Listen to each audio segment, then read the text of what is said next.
Exodo chapter 16. At sila'y naglakbay mula sa Elim, at ang buong kapisanan ng mga anak ni Israel ay dumating sa ilang ng Sin, na nasa pagitan ng Elim at Sinai, ng 15 araw ng 2 buwan pagkatapos na sila'y makaalis sa lupain ng Ehipto. At inupasala ng buong kapisanan ng mga anak ni Israel si Moises at si Aaron sa ilang. At sinabi sa kanila ng mga anak ni Israel, "Namatay na sana kami sa pamamagitan ng kamay ng Panginoon sa lupain ng Ehipto, nang kami ay nauupo sa tabi ng mga palyok ng karne, nang kami ay kumakain ng tinapay hanggang sa mabusog, sapagkat kami ay inyong dinala sa ilang na ito, upang patayin ng gutom ang buong kapisanang ito." Nang magkagayoy, sinabi ng Panginoon kay Moises, "Narito, kayo'y aking pauulanan ng pagkain mula sa langit, at lalabasin at pupulutin ng bayan araw-araw ang bahagi sa bawat araw, upang aking masubok sila kung sila'y lalakad ng ayon sa aking kautusan o hindi. At mangyayari sa 6 na araw, na sila'y maghahanda ng kanilang dala na ibayo ng kanilang pinupulot sa araw-araw." At sinabi ni Moises at ni Aaron sa lahat ng mga anak ni Israel, "Sa kinahapunan ay inyong malalaman na ang Panginoon ay siyang naglabas sa inyo sa lupain ng Ehipto. At sa kinaumagahan ay inyong ngang makikita ang kaluwalhatian ng Panginoon, sapagkat kanyang naririnig ang inyong mga pag-upasala laban sa Panginoon. At ano kami? Na inyo kaming inuupasala?" At sinabi ni Moises, "Ito'y mangyayari, pagbibigay ng Panginoon sa inyo sa kinahapunan ng karne na makakain, at sa kinaumagahan ng pagkain na makabubusog, sapagkat naririnig ng Panginoon ang inyong mga pag-upasala, na inyong inuupasala laban sa Kanya. At ano kami? Ang inyong mga pag-upasala ay hindi laban sa amin, kundi laban sa Panginoon." At sinabi ni Moises kay Aaron, "Sabihin mo sa buong kapisanan ng mga anak ni Israel, lumapit kayo sa harap ng Panginoon, sapagkat Kanyang narinig ang inyong mga pag-upasala." At nangyari, pagkapagsalita ni Aaron sa buong kapisanan ng mga anak ni Israel, na sila'y tumingin sa dakong ilang, at narito, ang kaluwalhatian ng Panginoon ay lumitaw sa ulap. At ang Panginoon ay nagsalita kay Moises na sinasabi, "Aking narinig ang mga pag-upasala ng mga anak ni Israel. Salitain mo sa kanila na iyong sasabihin, sa kinahapunan ay kakain kayo ng karne, at sa kinaumagahan ay magpapakabusog kayo ng tinapay, at inyong makikilala na ako ang Panginoon niyong Diyos." At nangyari sa kinahapunan na ang mga pugo ay nagsiahon at tinakpan ang kampamento, at sa kinaumagahan ay nalalatag sa palibot ng kampamento ang hamog. At nang paitaas na ang hamog na nalalatag na, narito, sa balat ng ilang ay may munting bagay na mabilog at munti na gaya ng namuong hamog sa ibabaw ng lupa. At nang makita ng mga anak ni Israel, ay nangag-usapan, "Ano to?" Sapagkat hindi nila nalalaman kung ano yun. At sinabi ni Moises sa kanila, "Ito ang pagkain na ibinigay ng Panginoon sa inyo upang kanin. Ito ang bagay na iniutos ng Panginoon. Pumulot ang bawat tao ayon sa kanyang kain, 1 omer sa bawat ulo, ayon sa bilang ng inyong mga tao, ang kukunin ng bawat tao para sa mga nasa kanyang tolda." At gayon ginawa ng mga anak ni Israel, at may namulot ng marami at may kaunti. At nang timbangin sa omer, ang namulot ng marami ay walang higit, at ang namulot ng kaunti ay hindi nagkulang. Bawat tao ay pumulot ng ayon sa kanyang kain. At sinabi ni Moises sa kanila, huwag magtira niyaon ang sinuman ng hanggang sa umaga. Gayon may hindi sila nakinig kay Moises, kundi ang iba sa kanila ay nagtira niyaon hanggang sa umaga. At inuod at bumaho, at nag-init sa kanila si Moises. At sila'y namumulot tuwing umaga, bawat tao ayon sa kanyang kain, at pagka ang araw ay umiinit na, ay natutunaw. At nangyari na nang ika-6 na araw, ay pumulot sila ng pagkain na ibayo ang dami, 2 umer sa bawat isa, at lahat ng puno sa kapisanan ay naparoon at nagsaysay kay Moises. At kanyang sinabi sa kanila, ito ang sinalita ng Panginoon. Bukas ay takdang kapahingahan, banal na Sabat sa Panginoon. Ihawin nyo ang inyong iihawin at lutuin nyo ang inyong lulutuin. At lahat na lalabis ay itago nyo sa ganang inyo na inyong itira hanggang sa kinabukasan. At kanilang itinago hanggang sa kinaumagahan, gaya ng iniutos ni Moises, at hindi bumaho, ni nagkaroon ng anumang uod. At sinabi ni Moises, kanin nyo yaon ngayon, sapagkat ngayoy Sabat na ipinangingilin sa Panginoon. Ngayon hindi kayo makakasumpong sa parang. 6 na araw na inyong pupulutin. Datapwat sa 7 araw ay Sabat, hindi magkakaroon. At nangyari sa 7 araw, na lumabas ang iba sa bayan upang mamulot, at walang nasumpungan. At sinabi ng Panginoon kay Moises, hanggang kailan tatanggihan niyo ganapin ang aking mga utos at ang aking mga kautusan? Tingnan niyo, na sapagkat ibinigay ng Panginoon sa inyo ang Sabat, kung kaya't kanyang ibinibigay sa inyo sa 6 na araw, ang pagkain ng sa 2 araw, matira ang bawat tao sa kanyang kinaroroonan. Huwag umalis ang sinuman sa kanyang kinaroroonan sa 7 araw. Kaya ang bayan ay nagpahinga sa 7 araw. At yaoy pinanganlan ng sambahayan ng Israel na mana. At kaparis ng buto ng kulantro, maputi, at ang lasa niyaon ay kasing lasa ng manipis na tinapay na may pulot.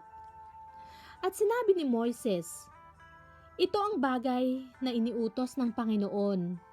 Punuin nyo ang 1 umer ng mana na inyong ingatan sa buong panahon ng inyong mga lahi, upang kanilang makita ang pagkain na aking ipinakain sa inyo sa ilang nang kayo'y aking ilabas sa lupain ng Ehipto. At sinabi ni Moises kay Aaron, kumuha ka ng 1 palyok at sidlan mo ng 1 umer na puno ng mana at ilagay mo sa harap ng Panginoon upang maingatan sa buong panahon ng inyong mga lahi. Kung paanong iniutos ng Panginoon kay Moises, ay gayon inilagay ni Aaron sa harap ng patotoo upang ingatan. At ang mga anak ni Israel ay kumain ng mana na 40 taon hanggang sa sila'y dumating sa lupaing tinatahanan. Sila'y kumain ng mana hanggang sa sila'y dumating sa mga hangganan ng lupain ng Kanaan. Ang 1 omer nga ay 10 bahagi ng 1 efa. Exodo chapter 17. At ang buong kapisanan ng mga anak ni Israel ay naglakbay mula sa ilang ng Sin. Sa kanilang paglalakbay, ayon sa utos ng Panginoon, at humantong sa Refidim, at walang tubig na mainom ang bayan. Kaya't ang bayan ay nakipagtalo kay Moises, at nagsabi, bigyan mo kami ng tubig na aming mainom. At sinabi ni Moises sa kanila, bakit kayo nakikipagtalo sa akin? Bakit nyo tinutukso ang Panginoon? At ang bayan ay nauhaw, at inupasala ng bayan si Moises. na sinabi, "Bakit mo kami isinamparito mula sa Ehipto upang patayin mo kami sa uhaw, at ang aming mga anak at ang aming kawan?" At si Moises ay dumaing sa Panginoon na nagsasabi, "Anong aking gagawin sa bayang ito? Kulang na lamang batuhin nila ako." At sinabi ng Panginoon kay Moises, "Dumaan ka sa harap ng bayan at ipagsama mo ang mga matanda sa Israel, at ang iyong tungkod na iyong ipinalo sa ilog ay tangnan mo sa iyong kamay, at yumaon ka. Narito, ako'y tatayo sa harap mo roon sa ibabaw ng bato sa Horeb, at iyong papaluin ng bato, at lalabasan ng tubig, upang ang bayan ay makainom." At gayon ginawa ni Moises sa paningin ng mga matanda sa Israel. At tinawag nila ang pangalan ng dakong yaon na Masa at Meriba, dahil sa pakikipagtalo ng mga anak ni Israel, at dahil sa kanilang tinukso ang Panginoon, na kanilang sinasabi, "Ang Panginoon ba'y nasa gitna natin o wala?" Nang magkagayoy, dumating si Amalek at nakipaglaban sa Israel sa Rephidim. At sinabi ni Moises kay Josue, "Ipili mo tayo ng mga lalaki, at ikaw ay lumabas. Lumaban ka kay Amalek. Bukas ay tatayo ako sa taluktok ng burol, na aking tanga ng tungkod ng Diyos sa aking kamay." Gayon ginawa ni Josue, gaya ng sinabi ni Moises sa kanya. At lumaban kay Amalek, at si Moises, si Aaron at si Hur ay sumampas sa taluktok ng burol. At nangyari, pagka itinataas ni Moises ang kanyang kamay, ay nananaig ang Israel. At pagka kanyang ibinababa ang kanyang kamay, ay nananaig si Amalek. Datapot ang mga kamay ni Moises ay nangalay, at sila'y kumuha ng isang bato at inilagay sa ibaba, at kanyang inupuan. At inalalaya ni Aaron at ni Hur ang kanyang mga kamay, ang isa'y sa isang dako, at ang isa'y sa kabilang dako. At ang kanyang mga kamay ay nalagi sa itaas hanggang sa paglubog ng araw. At nilito ni Josue si Amalek at ang kanyang bayan sa pamamagitan ng talim ng tabak.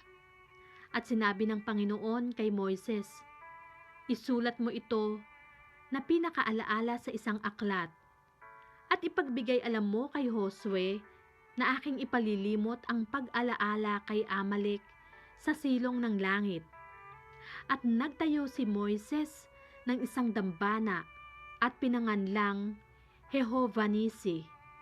At kanyang sinabi, "Isinumpa ng Panginoon, ang Panginoon ay makikipagdigma kay Amalek sa buong panahon ng lahi nito." Exodo chapter 18. Si Jethro nga, saserdote sa Madyan, biyanan ni Moises, ay nakabalita ng lahat na ginawa ng Diyos kay Moises at sa Israel na kanyang bayan, kung paanong inilabas ng Panginoon ang Israel sa Ehipto.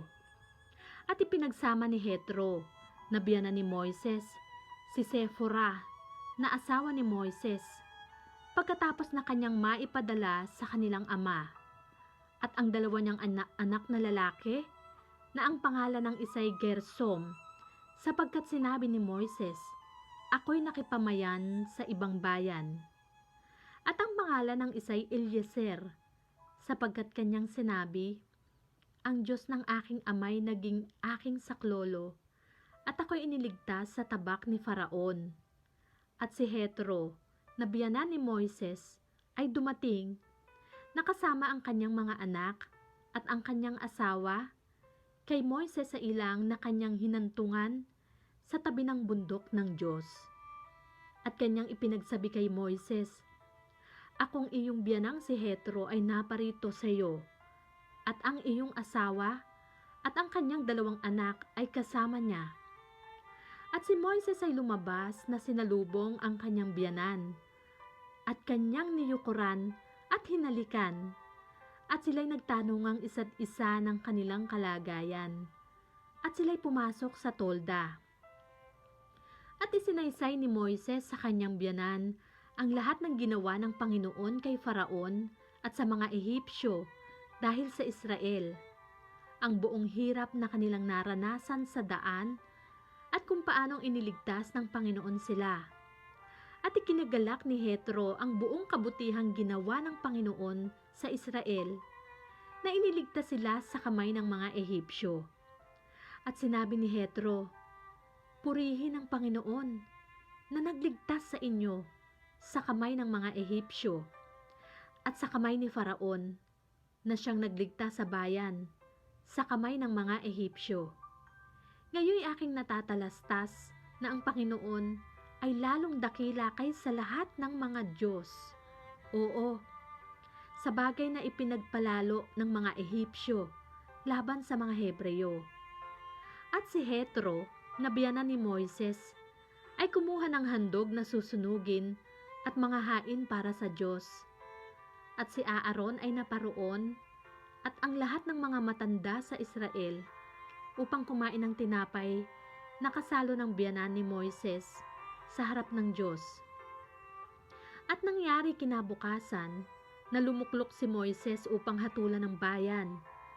At ang bayan ay tumayo sa palibot ni Moises mula sa umaga hanggang sa hapon. At nang makita ng biyanan ni Moises ang lahat ng kanyang ginagawa sa bayan, ay nagsabi, "Anong bagay itong ginagawa mo sa bayan? Bakit nauupo kang mag-isa? At ang buong bayan ay nakatayo sa palibot mo mula sa umaga hanggang sa hapon?" At sinabi ni Moises sa kanyang biyanan, "Sapagkat ang bayan ay lumalapit sa akin upang sumangguni sa Diyos. Pagka sila'y may usap ay lumapit sa akin at ang aking hinahatulang isa't isa at aking ipinakikilala sa kanila ang mga palatuntunan ng Diyos at ang kanyang mga kautusan." At sinabi ng biyanan ni Moises sa kanya, "Ang bagay na iyong ginagawa ay hindi mabuti. Tunay na ikaw ay manghihina, ikaw at ang bayang ito na nasa iyo, sapagkat ang bagay ay totoong mabigat sa iyo. Hindi mo makakayang mag-isa. Dinggin mo ngayon ang aking tinig, papayuhan kita, at sumaiyo nawa ang Diyos. Ikaw ang maging tagapag-akay sa bayan sa harap ng Diyos at dalhin mo ang mga usap sa Diyos. At ituturo mo sa kanila ang mga palatuntunan at ang mga kautusan at ipakikilala mo sa kanila ang daang nararapat lakaran at ang gawang kanilang nararapat gawin. Bukod dito'y hahanap ka sa buong bayan ng mga taong bihasa, gaya ng matatakutin sa Diyos, ng mga taong mapagpatotoo, ng mga napopuot sa kasakiman, at siyang mga ilagay mo sa kanila, na magpuno sa mga lilibuhin, magpuno sa mga dadaanin, magpuno sa mga lilimangpuin, at magpuno sa mga sasangpuin. At pahatulan mo sa kanila ang bayan sa buong panahon, at mangyayari na bawat malaking usap ay dadalhin nila sa iyo. Datapwat bawat munting usap ay sila ang maghahatulan. Sa ganyan ay magiging magaan sa iyo at magpapasan silang katulong mo. Kung gagawin mo ang bagay na ito at iuutos sa iyong ganyan ng Diyos, ay iyong ang mababata. At ang buong bayan namang ito ay uuwing payapa." Sa gayon ay dininig ni Moises ang kanyang biyanan at ginawang lahat yaong sinabi. At pumili si Moises ng mga lalaking bihasa sa buong Israel at ginawa niyang pangulo sa bayan, na mga puno ng lilibuhin, mga puno ng dadaanin, mga puno ng lilimangpuin, at mga puno ng sasangpuin. At kanilang hinatulan ng bayan sa buong panahon. Ang mabibigat na usap ay kanilang dinadala kay Moises. Datapwat bawat munting usap ay sila ang naghahatulan. At tinulutan ni Moises ang kanyang biyanan na magpaalam at siya'y umuwi sa sariling lupain. Exodo chapter 19. Sa ikatlong buwan, pagkatapos na ang mga anak ni Israel ay makaalis sa lupain ng Ehipto. Ay dumating sila ng araw ding yaon sa ilang ng Sinai. At nang sila'y umalis sa Rephidim at dumating sa ilang ng Sinai, ay humantong sila sa ilang. At dooy humantong ang Israel sa harap ng bundok. At si Moises ay lumapit sa Diyos. At tinawag ng Panginoon siya mula sa bundok na sinasabi, "Ganito mo sasabihin sa sangbahayan ni Jacob at sasaysayin sa mga anak ni Israel. Inyong nakita ang aking ginawa sa mga Ehipsyo at kung paanong dinala ko kayo sa mga pakpak ng agila at kayo'y inilapit ko sa akin din. Kaya't ngayon, kung tunay na inyong susundin ang aking tinig at iingatan ang aking tipan, ay magiging isang tanging kayamanan nga kayo sa akin na higit sa lahat ng bayan, sapagkat ang buong lupa ay akin. At kayo'y magiging isang kaharian ng mga saserdote sa akin, at isang banal na bansa. Ito ang mga salita na inyong sasalitain sa mga anak ni Israel."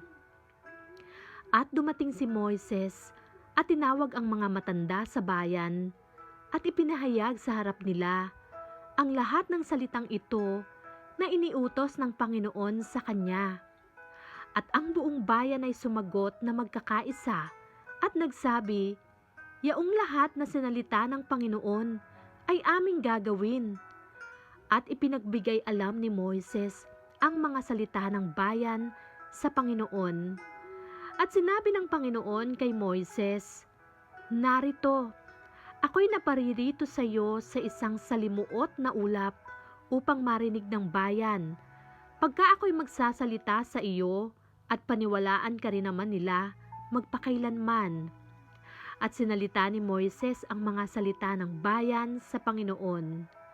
At sinabi ng Panginoon kay Moises, "Pumaroon ka sa bayan at papagbanalin mo sila ngayon at bukas at labhan nila ang kanilang mga damit at tumanda sa 3 araw.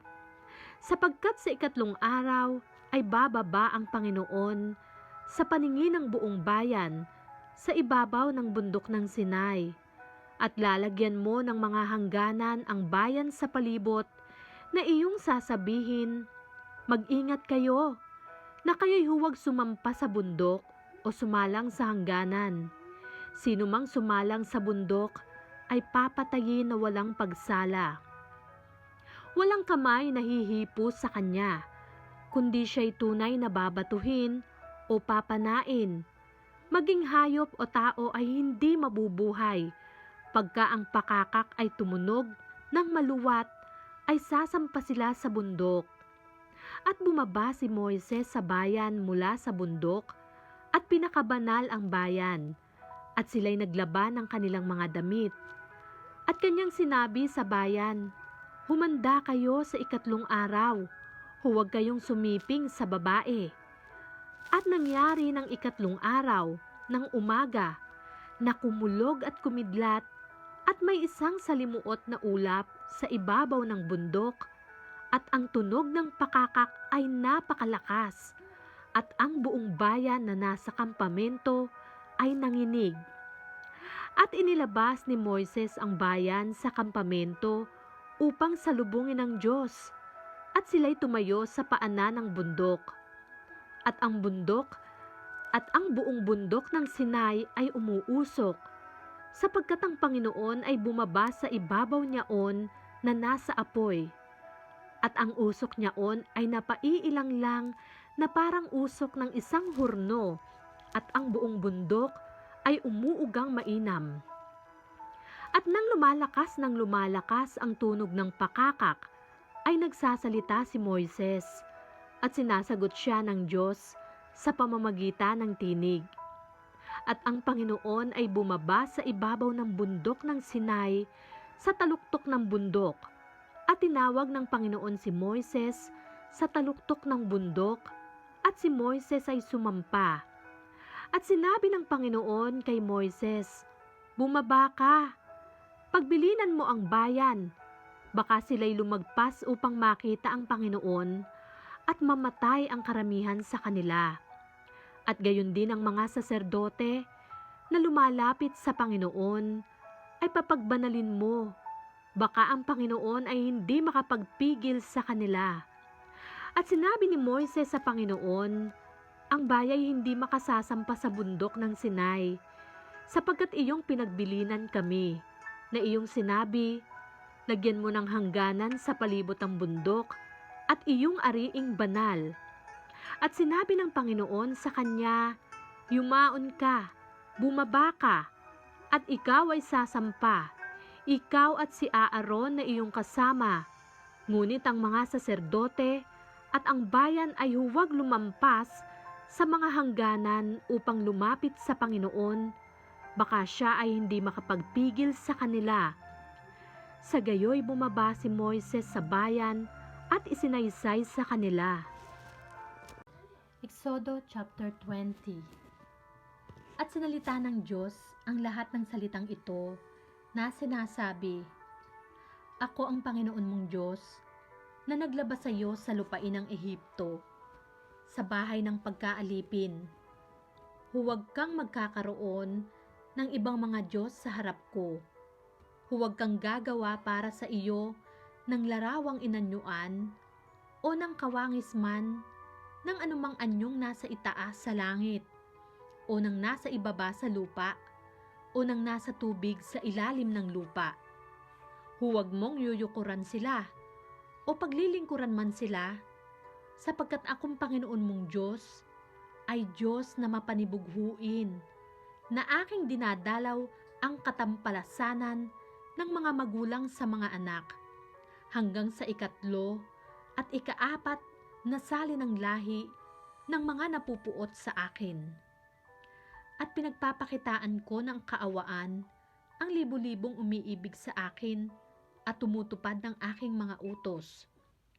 Huwag mong babanggitin ang pangalan ng Panginoon mong Diyos sa walang kabuluhan, sapagkat hindi aariin ng Panginoong walang sala ang bumanggit ng kanyang pangalan sa walang kabuluhan. Alalahanin mo ang araw ng Sabat upang ipangilin.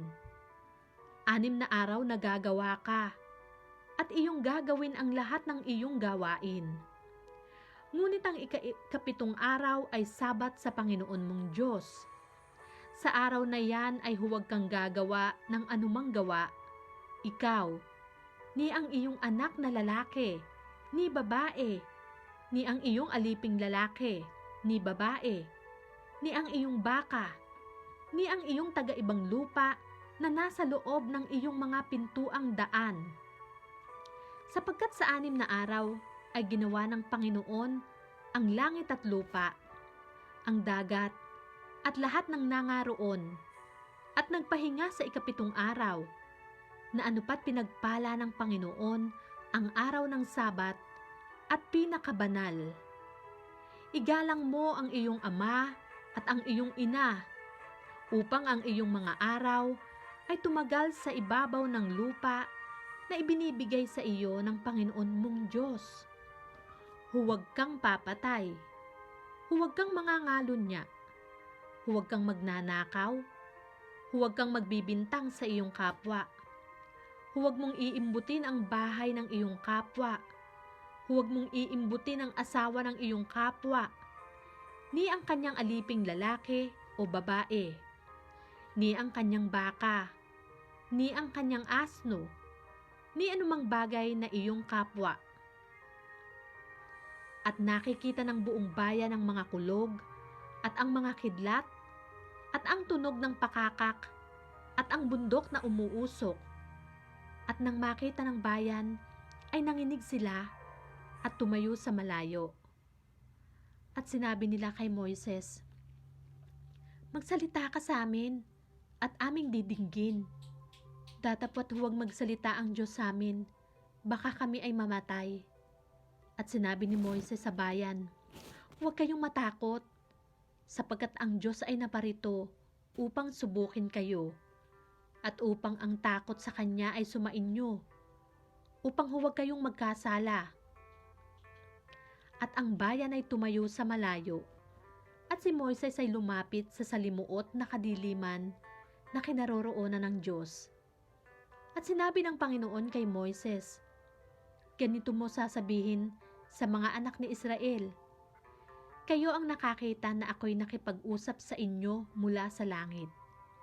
Huwag kayong gagawa ng ibang mga Diyos na iaagapay sa akin, ng mga Diyos na pilak o ng mga Diyos na ginto.